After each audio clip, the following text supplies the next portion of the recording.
कितना सुंदर गजरा है। इसे अपने बालों में लगाकर रत्नावली कितनी प्रसन्न होगी। उसकी सुंदरता तो और निखर जाएगी। प्रिय, देखो मैं तुम्हारे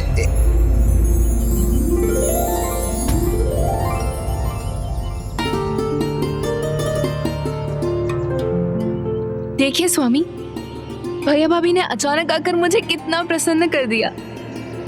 प्रणाम बंसी भैया। प्रणाम जीजाजी। प्रणाम। मैं आज अपनी बहन से मिलने ही नहीं आया, उसे अपने साथ ले जाने आया। विवाह के बाद से पिताजी और परिवार के अन्य सदस्य उसे बहुत याद करते हैं, और वैसे भी विवाह के बाद उसे कुछ दिन तो अपने पीहर में बिताने चाहिए ना। हाँ, अब आप आ ही गए हैं तो उचित है, ले जाइए।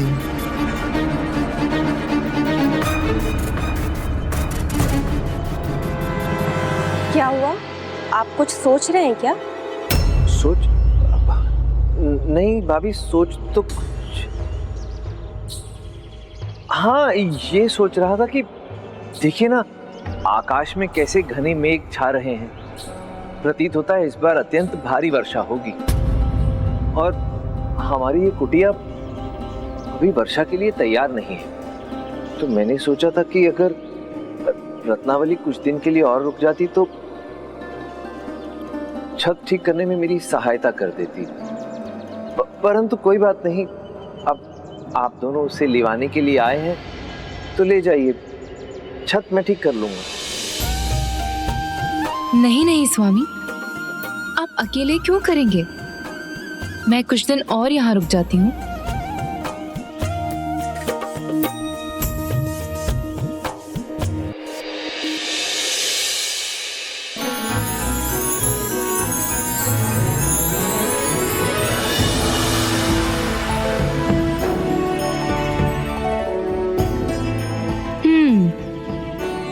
छत ठीक करनी थी या फिर ये केवल मुझे रोकने का एक बहाना था? बहाना? बहाना क्यों? बहाना नहीं था। छत वास्तव में ठीक करनी है। वो देखो ना, वहां से सब जगह से पानी बहता है। मुझे तो ऐसा प्रतीत होता है कि इस बार यहाँ से भी पानी बहेगा।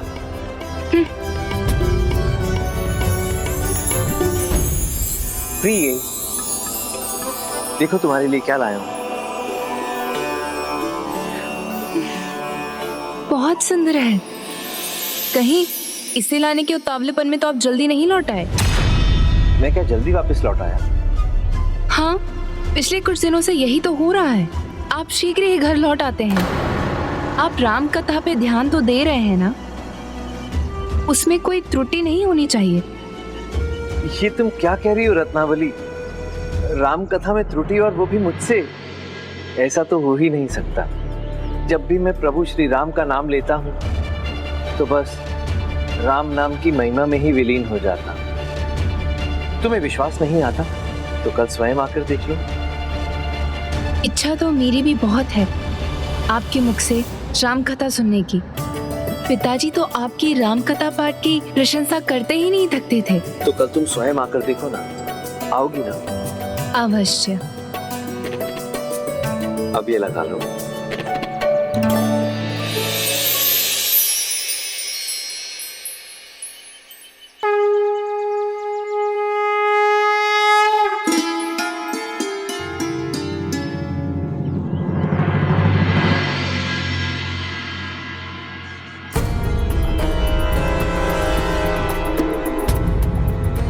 क्या हुआ? किसी की प्रतीक्षा कर रहे हो? प्रतीक्षा नहीं तो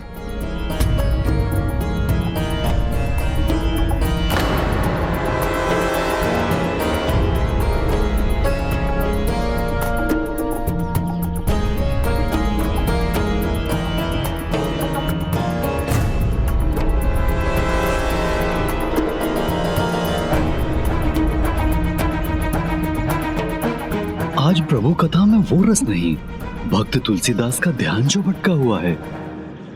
बोलो जय श्री राम लखन जान की। जय श्री राम लखन जान की। जय प्रभु श्री राम भक्त हनुमान। जय श्री राम भक्त हनुमान की। रत्नावली ने कहा था कि वो आएगी, किंतु आई ही नहीं।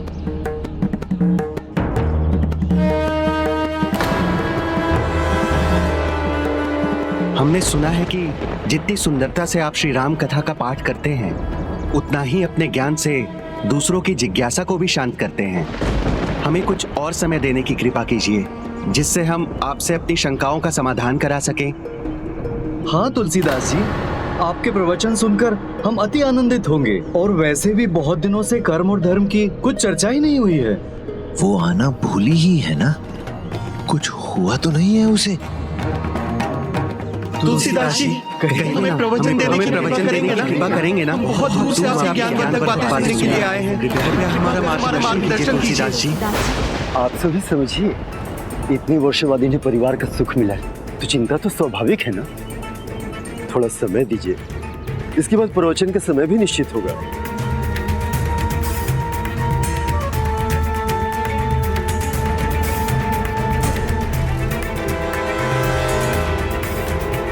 रत्नावली कुशल से हो, ठीक हो बस। हे प्रभु, रत्नावली को कुशल रखना, उसे कुछ हो ना गया हो, अन्यथा कहकर आती क्यों नहीं वो? रत्नावली, तुम ठीक तो हो ना? मैं तो घबरा ही गया था। तुमने कहा था तुम कथा में आओगी और तुम आई नहीं। मैं वहां आकर आपका ध्यान नहीं भटकाना चाहती थी स्वामी, इसलिए उस समय में मैंने ये बना लिया ताकि अगली बार जब भैया आए तो आपके पास कोई बहाना ना रहे। अब आइए और इसे छत में लगाने में मेरी मदद कीजिए।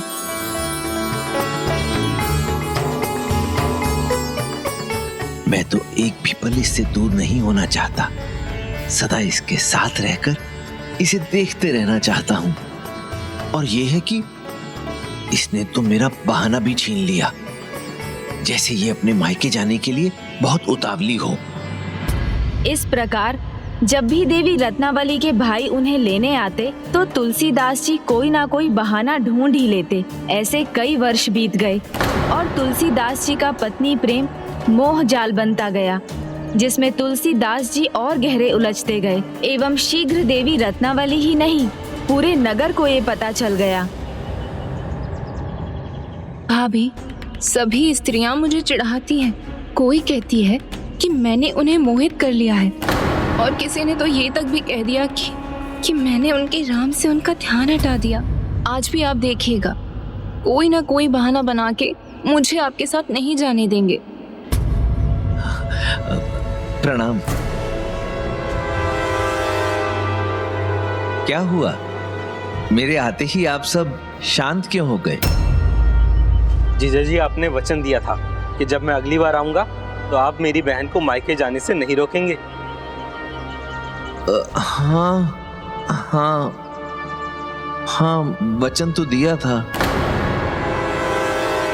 हाँ, आप आए हैं तो इसलिए कोई बहाना नहीं चलेगा इस बार आपका।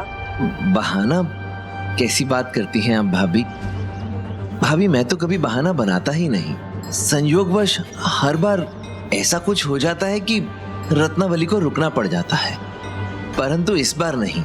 आप लोग आए हैं तो ले ही जाइए रत्नावली को,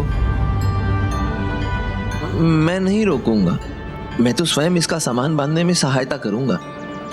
आओ रत्नावली। मैं इतना स्वार्थी नहीं हूं कि तुम्हें तुम्हारे मायके जाने से रोकूं। तुम जाओ मायके, अपने माता पिता से मिलो, परंतु तुरंत ही लौटाना। ये लो, चलो।